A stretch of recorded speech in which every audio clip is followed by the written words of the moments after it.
Hello guys, so we have completed 3 sessions in transfer pricing and we've come across various provisions, and in today's session we'll be covering up something different, something new and something very interesting which came up during the year 2012. So let us start off with an example to understand why this provision was enacted. So AIPL has been exposed to transfer pricing from the year 2003 till the year 2021. Every year AIPL will go ahead and file its Form 3CEB. What is Form 3CEB? It will declare the list of international transactions, method used for benchmarking the transaction, what is the arm's length price. And every year it has been picked for 92 CA.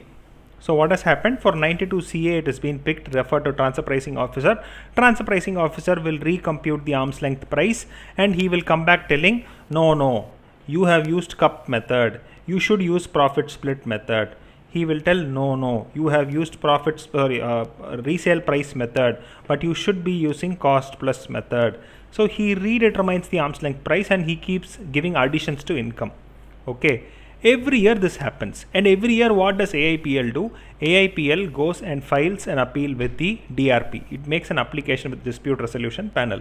So when an application is made with dispute resolution panel, what happens? The dispute resolution panel will take around 6 months time before which it gives its verdict.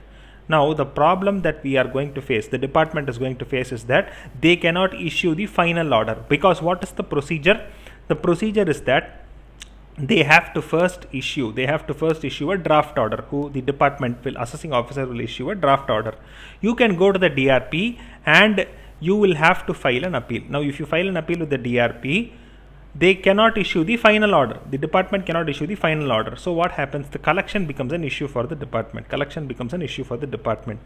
Every year if this is going to repeat, it becomes a serious headache. So now the government wanted to put a full stop to this issue. They wanted to have some sort of a mitigating mechanism. Sir, wasn't safe harbor rules something of this sort? No, safe harbor rules was specific towards certain transactions, that's all. It did not cover the entire gamut of international transactions. It just had certain specific transactions where certain arm's length was established. So now what was the outcome of this? The department and the government in the year 2012, by Finance Act 2012, they introduced this section 92cc, which is for the purpose of advance pricing agreement. So what is this advance pricing agreement? CBDT, Central Board of Direct Taxes, will enter into an agreement with any assessee. It will enter into an agreement with any assessee with the central government approval. So there will be an approval of central government and CBDT will enter into an agreement with any assessee. Okay. So now what happens is that through this agreement, they will have two implications. Implication number one, it is an or clause. You can either have this or that. So what is the first implication? So determine arm's length price. Number two is manner of determining arm's length price. So the CBDT enters into an agreement with the assessee with the approval of central government, either to determine what is the arm's length price for a transaction or to determine what is the method using which the arm's length price has to be determined. Okay, so these are the two primary purposes of advance pricing agreements. Okay, so now during the current year, there was an amendment in this regard. So this amendment will be applicable for your November 21 examinations as well. So what was the amendment? The advance pricing agreement section 92cc was not only restricted to determination of arm's length price for international transactions, but was also extended to determination of income of permanent establishment. So they were also extended to determining the income of permanent establishments via business connection under section 911. Okay. So non-residents having PE in India could also have their incomes determined via 92cc advance pricing agreements. Okay, so what was the two areas? One, transfer pricing. So ALP determination. Then what was the second area? Second area was going to be PE income determination.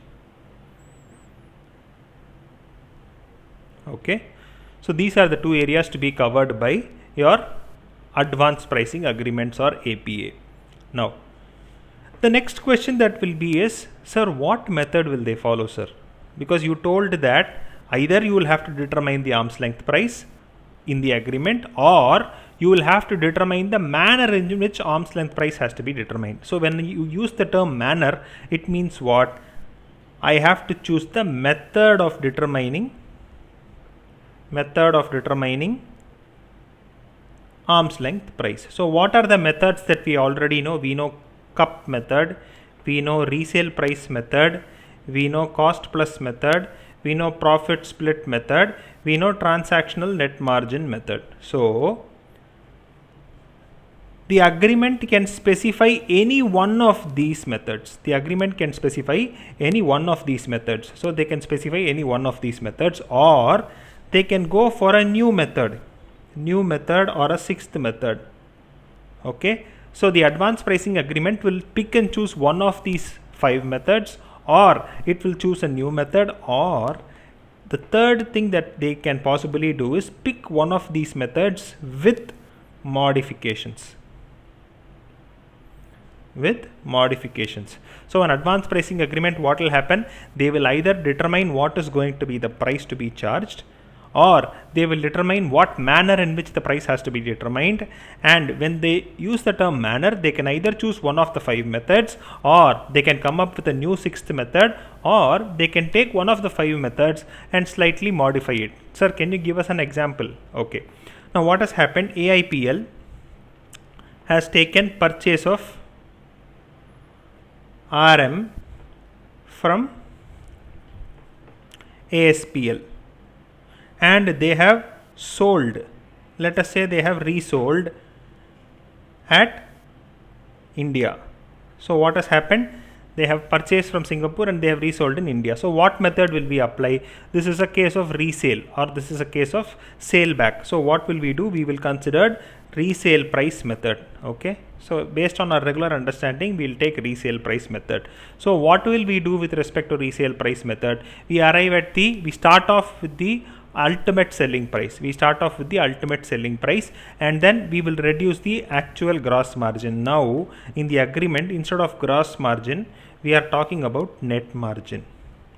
Gross margin is what Rule 10b talks about, read with section 92C, but under the APA, I change this gross margin to net margin. So this is also allowed under the APA, where one of the price methods is chosen, and that is being tailored or modified to our own requirements, can also be available or applicable under the advanced pricing agreements. Sir, can we do this without the advanced pricing agreement? No.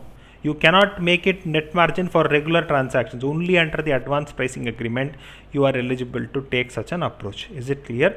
So this is going to be the method that we will follow. Now before this, there is one side of transfer pricing which we have not touched upon. What is that? Specific domestic transaction or specified domestic transactions. Now please try to understand, these advanced pricing agreements will not extend themselves to specified domestic transactions. They will always stick on with the international transactions. Fine. Now, the next question that will arise is that, sir, if I enter into APA today, can I tell that till I wind up I will stick on to APA? No, because there is a tenure. What is the tenure of APA? Tenure of APA is 5 years maximum. So the maximum time period for which an APA can be entered into is 5 years. You cannot go beyond that. Okay, sir, but if I want to get into an APA only for 2 years, can I do that? Yes, you can. Sir, can I get into an APA only for 1 year? Yes, you can. Sir, can I get into an APA only for 7 years? No, you can't. 5 is the max. You cannot go beyond that. Okay, so that is the tenure that they have given. Now, I have entered into an APA. By I am talking about AIPL. Now, there are 5 transactions for which APA is entered into. Okay, and I go ahead and file Form 3CEB. Form 3CEB. What is this? The CA report which specifies what are the international transactions, what is the benchmarking method used, okay, what is the arm's length price. I have declared it in this form. Now, what used to happen? The AO used to refer the case to transfer pricing officer under section 92 CA, and then where we have not chosen the best method possible, the transfer pricing officer will resort to finding out the arm's length price by himself under section 92 C3. Correct? Now, suppose out of these 5 transactions, we are telling that 3 transactions will be determined based on TNMM method and 2 transactions will be based on cost plus method. Now the AO is of the opinion that no, this cannot be CPM at all, it has to be cup only. Can he go ahead and redetermine the arm's length price? What have I done? I have taken these stands based on the APA. Based on the advance pricing agreement, what have I done? I have identified what is the APA. So, can the transfer pricing officer or the assessing officer question it? No. The assessing officer or the transfer pricing officer cannot question it, which means what? 92C and 92CA are no longer applicable the moment I step into 92CC. Why? Because the intention is to minimize the disputes between the assessee and the assessing officer or the transfer pricing officer. So, the moment I enter into 92CC, the method and manner of determination of ALP is a subject matter of discussion between CBDT and the assessee. If it is finalized, the assessing officer will not have a say. So, that brings us to the next question. Who is it binding on? Who is it binding on? First one, it is definitely binding on the assessee because that fellow only has gone ahead and entered into the agreement. Second, it is binding on the department to the extent of CIT or PCIT. So it is binding on who all? The assessee, the CIT and PCIT, the department side, are also bound by the provisions of advance pricing agreement. Now, since it is binding up to PCIT, your assessing officer is generally going to be an assistant commissioner or deputy commissioner.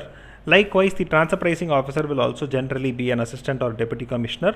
Therefore, they are also bound by the provisions of section 92CC. Therefore, 92CA and 92CB, sorry, not 92CB, 92CA and 92C3 will not have any sort of implication with respect to transfer pricing. Even 92C for that matter will not have any implication because you have already defined the method under 92CC.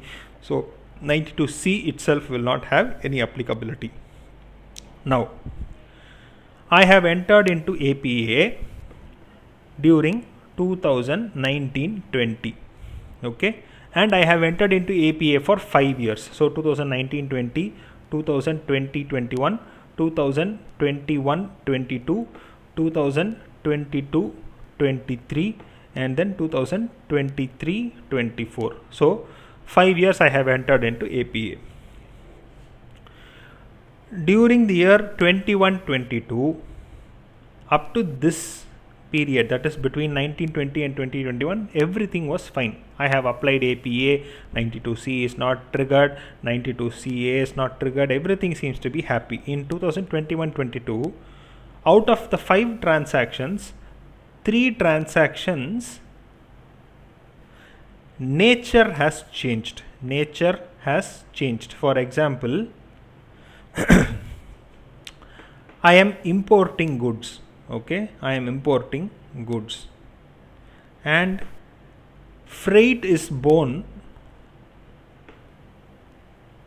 by AE. My party, my importer, my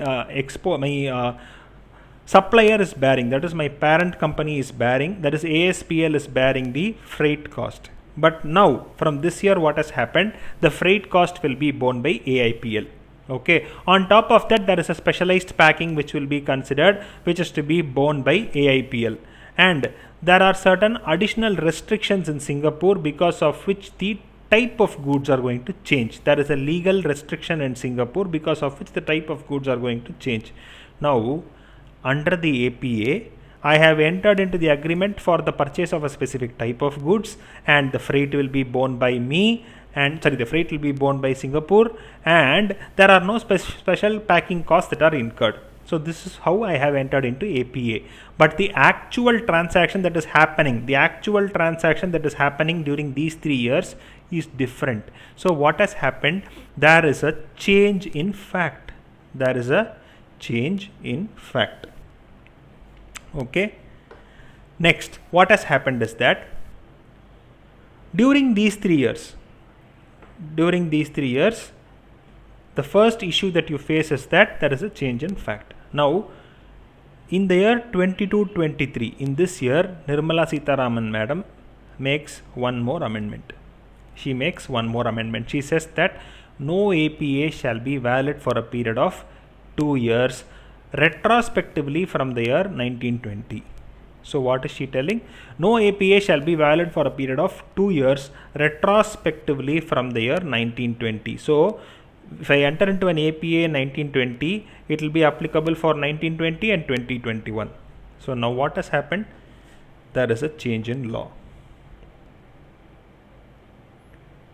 So when there is a change in fact or a change in law, APA will no longer be applicable. Is it clear? So when there is a change in fact, I have entered into an agreement for certain conditions, but the actuals are different. Because of what? Something has changed in between. So change in fact, APA will no longer apply. I was under the impression that this law is going to be applicable for so and so period, but in the interim period the law has changed itself.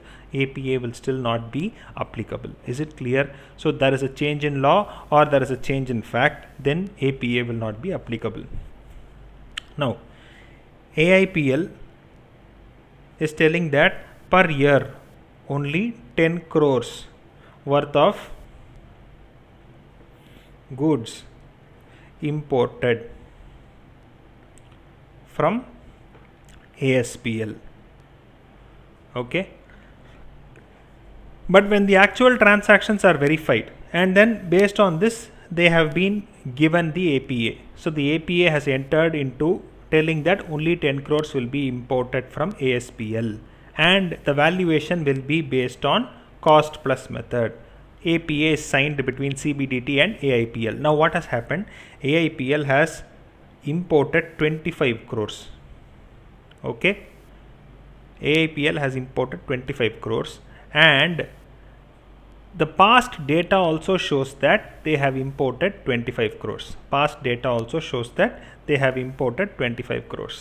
Now what has happened? I have misrepresented a certain fact. What have I done? I have told that, boss, only 10 crores I will import, so please give me an APA. And the CBDT has granted. But CBDT now comes to know that I have misrepresented a fact. Okay, I have misrepresented a fact. Therefore, the APA will be called as void with the approval of CG. So where there is a misrepresentation of fact, or where there is a fraud that has been committed by the assessee, and CBDT comes to know of such a fraud or misrepresentation, they can go ahead and call the APA as void ab initio. Okay, but for doing so they'll also have to get the prior approval of central government. Okay. Now what is the consequence? Because we have discussed two cases. Case number 1, change in law, change in fact, APA is no longer valid. Point number 2, if there is going to be a misrepresentation of fact or fraud, then APA is no longer valid. What is the consequence of this? 1, regular provisions become applicable. So what happens? Transfer price gets determined, or the arm's length price gets determined based on section 92C, read with rule 10B. One of the 5 methods has to be applied. If method has been modified under APA, you will cancel it, you will reapply the method in its original way. So you will have to determine the arm's length price. So this is one of the outcomes. So what is the first outcome? The first outcome is that the regular provisions of transfer pricing will be applicable. Second outcome is that time lost from date of advance pricing agreement entered into till the date it is void, period lost is granted to AO for assessment completion. So what are they telling? Let us take for example 17th August 2021. 17th August 2021 is the date on which I have entered into APA. So entered into APA. Now what has happened? The APA was declared void. The APA was declared void. So when was it declared void? It was declared void on, let us say for example 31/10/2021. Declared void. Okay, so what has happened? This is the time period that is lost for the assessing officer. The assessing officer has lost this time period. Why? Because when he is under APA, he is bound by APA. He cannot do anything. But now that it is declared void, he has to resort to regular assessment. Correct? He has to resort to regular assessment. Now this is the time period that is lost. This time period will be granted to the assessing officer for completion of assessment. So the time between 17/8/2021 and 31/10/2021 will be the time that will be granted to the assessing officer. But now there is a problem. What problem? Suppose grant is going to be on, let us say for example, because now for the assessment year, that the latest assessment year, 9 months is going to be the time span for completion of assessment, and plus 1 year because they have referred for transfer pricing. 1 year because they have referred for transfer pricing. So 153 tells that for the purpose of 143 regular assessment, 9 months is the time span and 1 additional year is granted. 1 additional year is granted because a reference is made to transfer pricing officer. Now, suppose date of entering into APA, and date of void of APA. Okay, there is only 30 days time here. So the time period between entering into APA and the time period that APA was declared void is 30 days. So within 30 days the APA was declared void. Now from this date there are only 22 days before completion of this time limit. What has happened?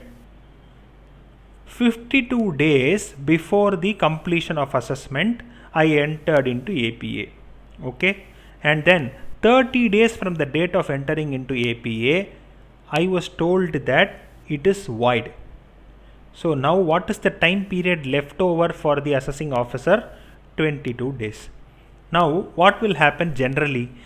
Whatever we have seen here, if I am to apply, I will tell that 52 days will be granted. 52 days will be granted. But remember section 153, where we also understood that if the time that is available to the assessing officer after exclusion of these time limit and adding it back is less than 60 days, it stands enhanced to 60 days. So here, though the time availability is only 52 days, the assessing officer will be granted 60 days for the completion of assessment. Is it clear? So what are we trying to tell? If the APA is declared void ab initio, then the regular provisions of income tax will apply and you will have to compute arm's length price based on provisions of section 92C read with rule 10B. And then also what will be the consequence? If there is going to be a time period that is lost because of entering into APA and the APA being declared void, that time period will be added back to the time available for the assessing officer to complete the assessment. Point number 2. Now, if the assessing officer has only less than 60 days, even after making such an addition, he shall be granted 60 days time for the purpose of completion of assessment. Okay, so that is going to be the next point. Now, let us take an example. Okay, so as I had told you, let us take for example that application for APA. It is made during the previous year 2021-22. Okay, and tenure of APA is going to be 5 years. So what will be the period 2021-22, 22-23, 2023-24, 2024-25, and then 2025-26. So these will be the 5 years period for which the APA will be applicable. Now, I make an application for APA. Will it be immediately granted the next day or next month? No. Why? Because whenever you make an application, CBDT officials will call for the data, and then you will have to go have a hearing with the CBDT officials, and then once they are satisfied, they'll have to go for the government approval, and once these three merge together, the final APA will be entered into. Sometimes it might run up to even 2 or 3 years. Sometimes it might run up to 2 or 3 years. Okay, so let us take for example in our case the APA. APA is entered meaning signed and agreed on 15th September 2023. So what has happened? You have made an application in the year 2021-22, but the grant of APA has happened when 15th September 2023. Okay, so now what is going to be the outcome of this? Okay, what is going to be the outcome of this? Whether I will have to take APA from 2023-24 and then take it to 5 years, or how will it be? Now please try to understand. The 5 years tenure, starts from the year of application. So the 5 years tenure starts from when? From the year in which the application is made. So when was the application made? Application was made during this year. So the year from which the application was first made is when the tenure will start. So from 2021-22, 22-23, 23-24, 24-25, 25-26. This will be the case. Okay. Now, what will happen because of this? I will have one issue. What issue is that? I would already have filed the return of income for this year and this year, correct?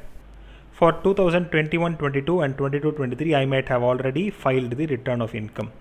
Okay, so what will happen to these 2 years? How will I make sure that APA is given effect into? First issue. Second issue, I might have what is called as assessment proceedings against these 2 years.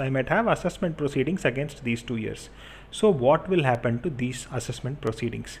Okay, so section 92cc tells that the moment you enter into an APA, what should you do? You have to modify return under section 92CD. What is this, sir? Now if you go into your own income tax portal, you log into your income tax portal and you want to file a revised return for the year 2016-17. If you try 2016-17, the drop down will show modified return under section 92CD. Okay, this 92CD, you wouldn't know what it is unless you know what is an advance pricing agreement. Okay, so that is the next section that we are going to see. Okay, so what is it? What is the consequence of entering into an APA, and if time is lapsed because of this? So what is this section telling? You have to file modified return under section 92CD. Okay, so we'll stop with this for the time being. So just observe these provisions because they are a bit theoretical in nature. So what we will do is we'll try to get a grip over how this 92CD is addressing the gap provided by 92CC for the years that have been lapsed before we have got the approval for the advanced pricing agreements. Okay, fine. We'll catch up in the next session, guys.